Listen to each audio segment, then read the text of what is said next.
অনেকক্ষণ ধরে আমার বলার একজন লোক টোকাইতেছে, হঠাৎ একজনের দেখছি, আমার দেখে দেই, হঠাৎ দেই কি কয়, ঠিক আছে। আপনার বাসা কোথায় হুজুর? আমার বাসা হচ্ছে ভোলার চরপেশন। প্রফেশন জি। আসসালামু আলাইকুম, আশা করি সবাই ভালো আছেন। আলহামদুলিল্লাহ আমি অনেক ভালো আছি। আগের পর্বতে দেখতেছেন আমরা কোথায় ঘুরতে গেছি, এখন দেখতে পারবেন বাংলাদেশের ভিতরে নাম করা একটি মাদ্রাসা, সেটা হচ্ছে চট্টগ্রাম হাটহাজারী মাদ্রাসা। তো আমি প্রথমে ঢুকে গেলাম, আমার অনেক পরিচিত লোক ছিল কিন্তু কারোর সাথেই আমার কন্টাক্ট হয়নি। তো আমি ভাবলাম যে আমি একটু ঘুরে দেখবো, যদি কাউকে দেখি তো ভালো। আসলে আমি কাউকে জিজ্ঞেস করতে ভয় পাইতেছি। আসলে হাটহাজারী মাদ্রাসা আইসা মানে আমি ভাবতেছি যে কোনো পরিচিত লোক পামু কিনা, ঠিক আছে। তো পরে কি হচ্ছে, আমি একজনের জিজ্ঞেস করছি, তার বাসায় ভোলা। আসলে এর পায়ে অনেক ভালো লাগতেছে, মানে নিজের এখন নিজের এলাকার মতো মনে হইতেছে।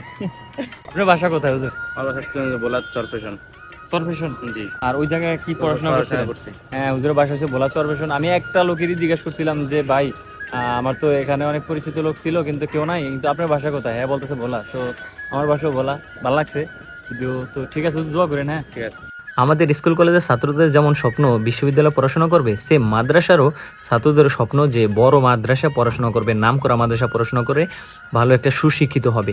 তো আমি তাদের জন্য দোয়া করি সবসময়, তারা সবসময় আখিরাতের জন্য পড়াশোনা করে, আমরা দুনিয়ার জন্য পড়াশোনা করি। আমি দোয়া করি মহান আল্লাহ তাআলা যেন সকলকে সহিবুজ দান করে। অনেকক্ষণ ধরে আমার বলার একজন লোক টোকাইতেছে, হঠাৎ একজনের দেখছি, আমার দেখে দেই, হঠাৎ দেই কি কয়, ঠিক আছে। হঠাৎ দেখছি বলছেন, দেখে অবাক হয়ে যাবো আমার।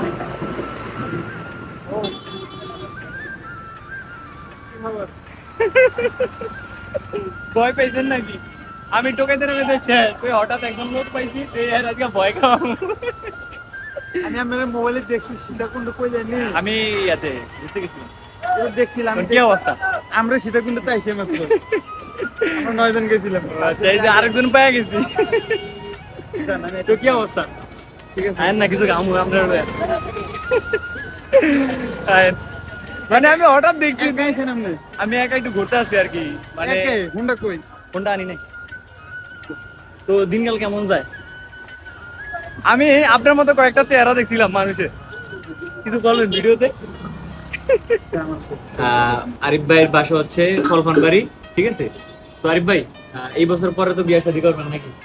শেষ করে নেই পড়ালেখা। ওকে, আর আমগুলো দোয়া করে না, যারা ফেম টেম করে, ধরেন আমাকে স্কুল ভার্সিটিতে তো আপনার উরুস্ত ফেম করে, এখন নিয়ে একটু কথা বলেন না, এটা বিষয়টা একটু বলেন। কি বলবো আর এই বিষয়ে, আল্লাহ তাআলা সবাই হেফাজত করুক গুনার কাছ থেকে। এটা হচ্ছে সবাই আসলে যাতে হালাল ভাবে একটা বিবাহ শাদী করতে পারে, আল্লাহ তাআলা সবাইরে আমি তৌফিক দান করুক। আমার কোনো বন্ধু নাই, মানে আমার যার সাথে দেখা হয় আমার বন্ধু, আমার মাদ্রাসার বন্ধুরা সবচেয়ে বেটার।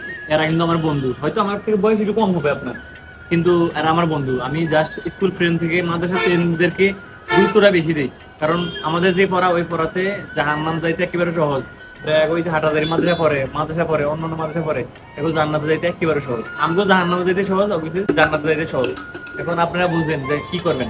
এই জন্য মাদ্রাসার কিছু ছাত্রদের সাথে আমি অ্যাড হইতেছি, জাস্ট ফ্রেন্ডের জন্য, যে আমি খারাপ দিকে চলে গেলে আমার একটু হেফাজত করার জন্য একটু টাকা দেবেন, ঠিক আছে।